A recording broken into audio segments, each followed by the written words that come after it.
ಎಲ್ಲೆಲ್ಲಿ ಅಸಮಾಧಾನಗಳಿದೆ ಅಸಮಾಧಾನಗಳನ್ನು ಸರಿ ಮಾಡಲೇಬೇಕು. ಅದು ಬಿಜೆಪಿ ಮುಂದಿರುವಂಥ ಒಂದು ದೊಡ್ಡ ಸವಾಲು. ದೋಸ್ತಿ ಅಸಮಾಧಾನ ಶಮನಕ್ಕೆ ಬಿಜೆಪಿ ಹೈಕಮಾಂಡ್ ಎಂಟ್ರಿ ಕೊಟ್ಟಿದೆ. ಜೆಡಿಎಸ್ನವರು ನೀವೇನು ಬೇಸರ ಮಾಡ್ಕೋಬೇಡಿ, ನಿಮ್ಮ ಆರೋಗ್ಯ ನೋಡ್ಕೊಳ್ಳಿ, ನಿಮ್ಮ ಆಪರೇಷನ್ ಎಲ್ಲ ಮುಗಿಲಿ, ನೀವು ಚಿಂತೆ ಮಾಡಬೇಡಿ ಅನ್ನುವಂಥ ಮಾತನ್ನು ಕೂಡ ಬಿಜೆಪಿ ನಾಯಕರು ಹೇಳಿದಾರಂತೆ. ಮೈತ್ರಿ ಬಗ್ಗೆ ಅಪಸ್ವರದ ಹಿನ್ನೆಲೆಯಲ್ಲಿ ಯಾವುದೇ ಗೊಂದಲ ಬೇಡ, ಎಲ್ಲದನ್ನು ಕೂಡ ಬಗೆಹರಿಸ್ಕೊಳ್ಳೋಣ ಅನ್ನುವಂಥ ಒಂದು ಆಶ್ವಾಸನೆ ಸಿಕ್ಕಿದೆ. ಕಲಬುರಗಿ, ಶಿವಮೊಗ್ಗ ಸೇರಿದಂತೆ ಬೇರೆ ಬೇರೆ ಕಡೆಗೆ ಒಂದಷ್ಟು ಅಸಮಾಧಾನಗಳು ಕೂಡ ಏನೇನಿದೆ ಅದರ ಬಗ್ಗೆನೂ ಕೂಡ ಚರ್ಚೆಗಳಾಗ್ತಾ ಇದೆ.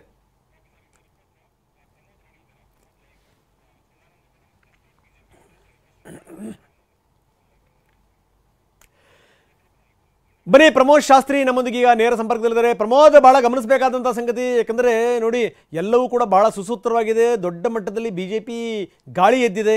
ಇಂಥ ಸಂದರ್ಭದಲ್ಲಿ ಏನು ಅಂದರೆ ಬಿಜೆಪಿಗೆ ಬಹುತೇಕ ಕಡೆಗೆ ಕೇಕ್ ವಾಕ್ ಆಗಿಬಿಡುತ್ತೆ ಅನ್ನುವಂಥ ಮಾತುಗಳು ಕೇಳಿ ಬಂದಿತ್ತು. ಆದರೆ ಎಲ್ಲೋ ಒಂದು ಕಡೆಗೆ ಈ ನಾಯಕರ ಗೊಂದಲಗಳು, ಈ ಟಿಕೆಟ್ ಘೋಷಣೆಯಲ್ಲಿ ಆಗುವಂಥ ವಿಳಂಬಗಳು, ಜೊತೆಗೆ ಅಲ್ಲಲ್ಲಿ ಮೂಡಿದಿರುವಂಥ ಒಮ್ಮತ, ಇದೆಲ್ಲ ನೋಡಿ ಒಂದಿಷ್ಟು ಗೊಂದಲ ದೊಡ್ಡ ಪ್ರಮಾಣದಲ್ಲಿ ಎದ್ದಿದೆ. ಈಗ ಅದನ್ನು ಸರಿ ಮಾಡಿಕೊಳ್ಳಲೇಬೇಕಾದಂತ. ನಿಮ್ಮ ಉಬ್ಬಿದ ರಕ್ತನಾಳಗಳ ಸಮಸ್ಯೆಗೆ ಎವಿಸ್ ಆಸ್ಪತ್ರೆಯಲ್ಲಿ ಕೇವಲ 30 ನಿಮಿಷದ ಲೇಸರ್ ಚಿಕಿತ್ಸೆಯೊಂದಿಗೆ ಮುಕ್ತಿ ಹೊಂದಬಹುದು. ಹೆಚ್ಚಿನ ವಿವರಗಳಿಗಾಗಿ ಸಂಪರ್ಕಿಸಿ 8088837300. ಅನಿವಾರ್ಯತೆಯಲ್ಲಿ ಬಿಜೆಪಿ ಸಿಕ್ಕಾಕೊಂಡಿರುವಂಥದ್ದು ನೋಡಿ. ಯಾವಾಗ ಸದಾನಂದ ಗೌಡರು ಇನ್ನೇನು ನೇಪಥ್ಯಕ್ಕೆ ಸರಿದು ಬಿಟ್ಟರು ಅನ್ನುವಂಥ ಮಾತುಗಳು ಕೇಳಿಬಂತು. ಅದೇ ಸಂದರ್ಭದಲ್ಲಿ ಈಗ ಸದಾನಂದ ಗೌಡರಿಗೂ ಕೂಡ ಈಗ ಮಾರ್ಕೆಟ್ ಜಾಸ್ತಿ ಆಗಿದೆ.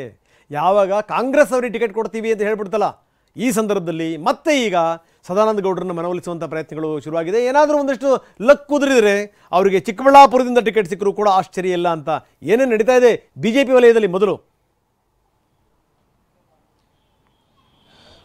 ರಂಗನಾಥ್, ಇಲ್ಲಿ ಎರಡು ಅಸಮಾಧಾನಗಳಿವೆ. ಒಂದು ಮೈತ್ರಿ ಪಕ್ಷದ ಅಸಮಾಧಾನ, ಜೊತೆಗೆ ಪಕ್ಷದ ಒಳಗೆ ಆಂತರಿಕವಾಗಿರುವಂಥ ಅಸಮಾಧಾನ. ಮೊದಲಿಗೆ ಈಗಾಗಲೇ ಜಗದೀಶ್ ಶೆಟ್ಟರ್ ಪಕ್ಷಕ್ಕೆ ವಾಪಸ್ ಬಂದ ಬಳಿಕ ಈಗ ಸದಾನಂದ ಗೌಡರು ಸದ್ರಿ.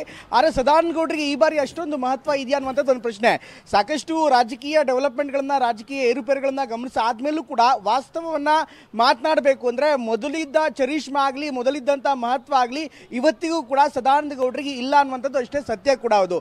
ಆದರೆ ಬದಲಾದಂಥ ರಾಜಕೀಯ ಸನ್ನಿವೇಶದಲ್ಲಿ ಏನು ಬೇಕಾದರೂ ಆಗ್ಬೋದು. ನೀವೇ ಹೇಳಿದಂಗೆ ಕೆಲವೊಂದು ಸಂದರ್ಭದಲ್ಲಿ ಇನ್ನೇನು ಅವರ ರಾಜಕೀಯ ಮುಗ್ದೇ ಹೋಯಿತು ಅನ್ನುವಂಥ ಸಂದರ್ಭದಲ್ಲೂ ಕೂಡ ಸಾಕಷ್ಟು ಬದಲಾವಣೆ ಆದಂಥ ಉದಾಹರಣೆ ಕೂಡ ಇದೆ. KMF ಅಧ್ಯಕ್ಷ ಸ್ಥಾನಕ್ಕೋಸ್ಕರ ಸಾಕಷ್ಟು ಫೈಟ್ ಮಾಡ್ತಾ ಇದ್ರು, ಅಧ್ಯಕ್ಷ ಸ್ಥಾನನೇ ಸಿಗ್ತಾ ಇರಲಿಲ್ಲ. ಅಂಥ ಸಂದರ್ಭದಲ್ಲಿ ಮುಖ್ಯಮಂತ್ರಿನೇ ಆಗ್ಬಿಟ್ರು. ಈಗಲೂ ಕೂಡ ಟಿಕೆಟ್ ಕೈ ತಪ್ಪಿದ ಬಳಿಕ ಈಗ ಮತ್ತೆ ಅವರು ಮಹತ್ವ ಅಥವಾ ಆ ಇಂಪಾರ್ಟೆನ್ಸ್ ಅಥವಾ ಲೈಮ್ ಲೈಟ್ಗೆ ಬಂದಿದ್ದಾರೆ ಅಂದರೆ ತಪ್ಪಾಗಲ್ಲ.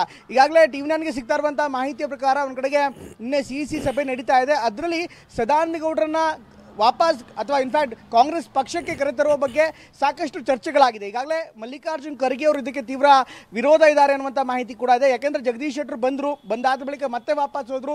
ಸೈದ್ಧಾಂತಿಕವಾಗಿ ಅವರು ಹತ್ತಿರ ಇಲ್ಲದೆ ಇರುವಂಥ ಸಂದರ್ಭದಲ್ಲಿ ಕೇವಲ ನಾವು ಚುನಾವಣೆಗೋಸ್ಕರ ಮಾಡಿದ್ರೆ ತಪ್ಪಾಗತ್ತೆ ಅನ್ನುವಂಥದ್ದು ಮಲ್ಲಿಕಾರ್ಜುನ್ ಖರ್ಗೆ ಅವರ ನಿಲುವು.